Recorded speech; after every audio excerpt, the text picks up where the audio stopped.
Hello everyone, I am Rudra Pratap Singh Chauhan और इस video में हम देखने वाले हैं टीसीएस एनक्यूटी एग्ज़ाम के कोडिंग क्वेश्चन। तो कोडिंग क्वेश्चन किस तरह से आएगा, उसको कैसे सॉल्व करेंगे, ये हम देखने वाले हैं इसमें। और मैं आपको बता दूं, कोडिंग क्वेश्चन जो है टीसीएस एनक्यूटी एग्ज़ाम में वो बिगिनर लेवल के आ रहे हैं। यदि प्रोग्रामिंग कोई सी भी एक लैंग्वेज आपकी फ्लो में है तो आप इजीली कोई सा भी क्वेश्चन टीसीएस का सॉल्व कर सकते हैं एनक्यूटी का। और किसी भी कंपनी के एग्ज़ाम के लिए आपको अपडेट्स चाहिए तो आप मेरा टेलीग्राम चैनल ज्वाइन कर सकते हैं, लिंक आपको डिस्क्रिप्शन में मिल जाएगी। तो ये है हमारा फर्स्ट क्वेश्चन और मैं इसको पूरा पढ़ने नहीं वाला हूँ, आपको बता देता हूँ क्वेश्चन में क्या पूछा गया था। तो एक इंटीरियर वॉल की हमें प्राइस दे दी थी 18 पर square feet and exterior wall की प्राइस दे दी थी हमें 12 पर स्क्वायर फीट। और इनपुट में हमें लेना था number of interior walls and number of exterior walls, और हमें उसका सरफेस एरिया हर एक वॉल का यूज़र से इनपुट लेना था, और इंटीरियर वॉल्स का भी और एक्सटीरियर वॉल का भी, और उसके हिसाब से कैलकुलेट करके हमें उसे आंसर प्रोवाइड करना था। और यदि यूज़र ज़ीरो एंटर करे तो हमें स्किप करना होगा सरफेस एरिया को स्कैन करना। और यदि आपको क्वेश्चन अभी भी नहीं समझ में आया तो आप एक बार रिपीट पढ़ सकते हैं। हम एक एग्जांपल देख लेते हैं जिसकी मदद से हमें क्वेश्चन और अच्छे से समझ में आ जाएगा। तो पहला इनपुट है हमारे पास 6 और दूसरा इनपुट है 3। तो पहला इनपुट मतलब नंबर ऑफ़ इंटीरियर वॉल्स और दूसरा इनपुट मतलब नंबर ऑफ़ एक्सटीरियर वॉल्स। और जो टोटल 9 इनपुट है उसमें से 6 जो है वो ये स्टार्टिंग के 6 जो इंटीरियर वॉल्स का सरफेस एरिया है, और ये 3 जो इनपुट है तो लास्ट के 3 ये इनपुट्स हमारे पास ये सरफेस एरिया है एक्सटीरियर वॉल्स का, जैसा यहाँ पर हमें दिया गया था। और हमें हर एक एक्सटीरियर वॉल्स की और इंटीरियर वॉल्स की प्राइस भी दी हुई थी। इंटीरियर वॉल की प्राइस है 18 और एक्सटीरियर वॉल की प्राइस है 12। तो हमें टोटल एस्टिमेटेड कॉस्ट निकालना है। ये कैसे निकालेंगे हम?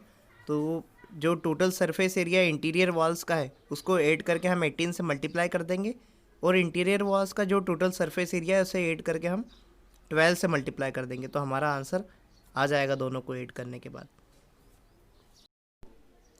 सैंपल नाम से क्लास बना ली है और हम वेरिएबल ले लेते हैं इंटीरियर वॉल्स, और एक और ले लेते हैं variable exterior walls.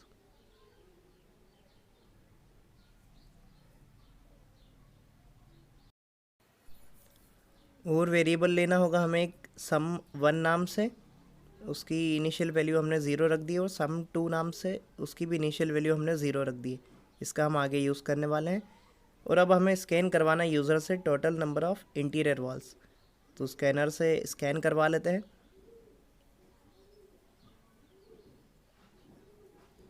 Interior walls उसमें स्कैन करवा लेते हैं sc.next int से।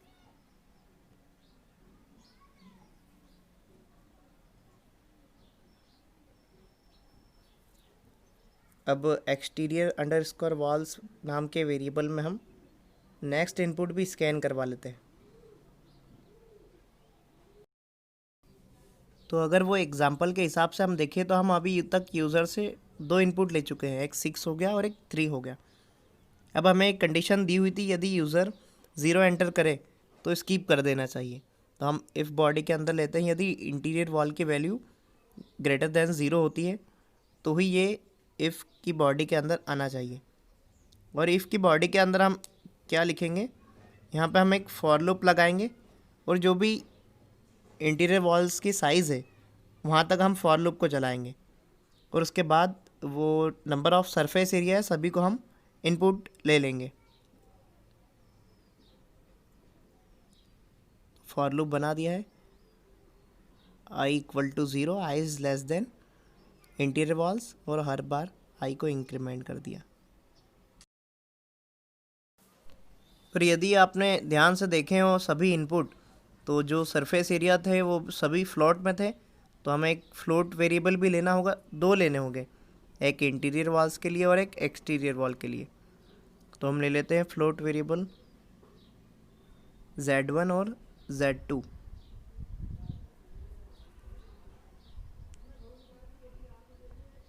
ये देखिए ये सभी फ्लोट में हैं इनपुट्स, तो इसीलिए हमें वेरिएबल भी फ्लोट में लेना होगा। तो Z1 में हम हर एक जो इनपुट है वो स्कैन करवाने वाले हैं नेक्स्ट फ्लोट के थ्रू,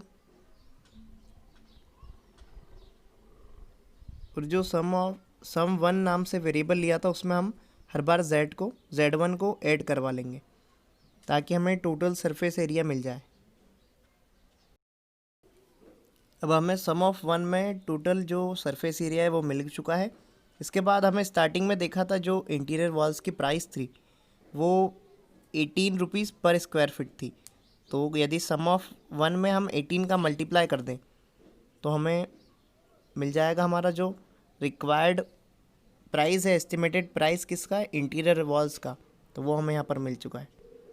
अब इसी तरह से हम एक्सटीरियर वॉल के लिए भी सेम ऑपरेशन परफॉर्म करते हैं। ये यहाँ पर 18 प्राइस दी हुई थी तो हमने 18 का मल्टीप्लाई कर दिया है। सम ऑफ वन में अब वो 18 का मल्टीप्लाई करके स्टोर कर लिया है। अब इसी तरह से हम एक्सटीरियर वॉल्स का भी जो है वो इनपुट ले लेते हैं, और यदि 0 से ग्रेटर हुआ तभी तो इनपुट लेंगे, नहीं तो स्कीप कर देंगे ये वाला पूरा पोर्शन। फॉर लूप लगा लेते हैं सेम।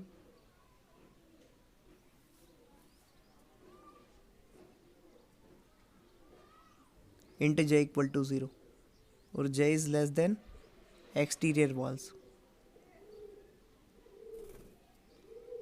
ये एक्सटीरियर वॉल्स का जो नंबर था वो पिछले एग्जांपल में हमारे पास 3 था, तो 0 से 3 तक चलेगा, मतलब तो 3 इनपुट हमें स्कैन करने होंगे। तो स्कैन के लिए हमने फ्लोट वेरिएबल लिया था Z2 में हम नेक्स्ट फ्लोट के थ्रू इनपुट ले लेंगे,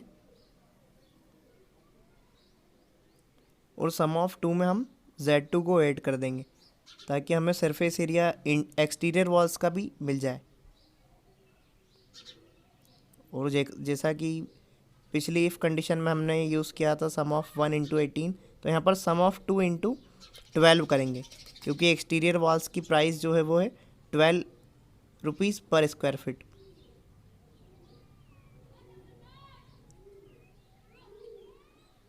तो 12 का मल्टीप्लाई कर देंगे और सम ऑफ 2 में स्टोर करवा लेंगे।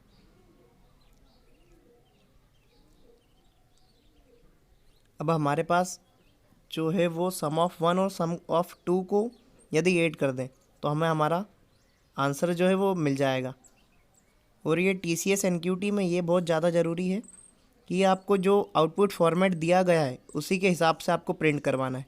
तो टोटल एस्टिमेटेड कॉस्ट और ये स्पेसेस का भी ध्यान रखें आप। तो sum of 1 plus sum of 2, और यदि हम इसे sum of 1 plus sum of 2 direct लिखेंगे तो ये स्ट्रिंग में कन्वर्ट हो जाएगा। तो इसे हमें ब्रैकेट में लिखना होगा ताकि सबसे पहले एडिशन हो दोनों का, उसके बाद ये स्ट्रिंग में कन्वर्ट होकर प्रिंट हो। तो ब्रैकेट में कर देते हैं हम।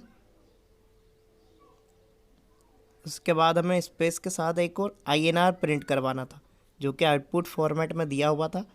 तो ये प्रिंट करा के देख लेते हैं हमारे जो इनपुट है एग्जाम्पल के हिसाब से वो सही चल रहे हैं या नहीं। रन किया तो अभी लाइन नंबर 14 पर एरर आ रही है। क्या गलती करी लाइन नंबर 14 पे, इंटीरियर स्पेस वॉल्स, तो यहाँ पर अंडरस्कोर लगाना भूल गए थे। आप वेरिएबल का ज़रूर ध्यान रखें, आपने क्या वेरिएबल डिक्लेयर किया है और आप क्या यूज़ कर रहे हैं, तो ऐसी गलती ना करें। इनपुट हमें मिला था 6 और 3, उसके बाद 12.3, 15.2 और ये सभी जो सरफेस एरिया है हर एक वॉल का वो दिया गया था। तो अब मैं इसे कॉपी कर लेता हूँ। इनपुट 6 और 3, और अभी फिर इसके बाद क्या इनपुट था हमारे पास 10.10, 10.10, 10.00। तो इससे भी कॉपी करके वहाँ पर पेस्ट कर लेते हैं। तो हमारा अभी आउटपुट है वो गलत आ रहा है। तो आपको शायद समझ में आ गया होगा गलती हमने कहाँ करी है। जो सम ऑफ 1 है वो हमने इंटीजर वेरिएबल लिए हुए हैं, यदि हम उसे फ्लोट कर दें तो हमारा आउटपुट बिल्कुल सही मिलेगा। तो इसे हम फ्लोट में डिक्लेयर कर दिया है। अब जो हमारा आंसर है वो बिल्कुल एग्जैक्ट मिल चुका है। तो इस तरह की गलती ना करें। और एक और गलती ये ज़रूर होती है एग्ज़ाम एग्ज़ाम्स में कि जो आउटपुट फॉर्मेट है उसी तरह से आपको प्रिंट करवाना है, तो इस बात का भी आप ध्यान रखिएगा। तो उम्मीद है आपको ये वीडियो समझ में आया होगा, और नेक्स्ट क्वेश्चंस के लिए आप कमेंट करें कि आपको किस पर वीडियो देखने, मैं आपको उस पर वीडियो बना दूंगा। और आपकी प्रोग्रामिंग प्रैक्टिस ज़रूर जारी रखिए। समझ में आया होगा तो सब्सक्राइब करिएगा। धन्यवाद।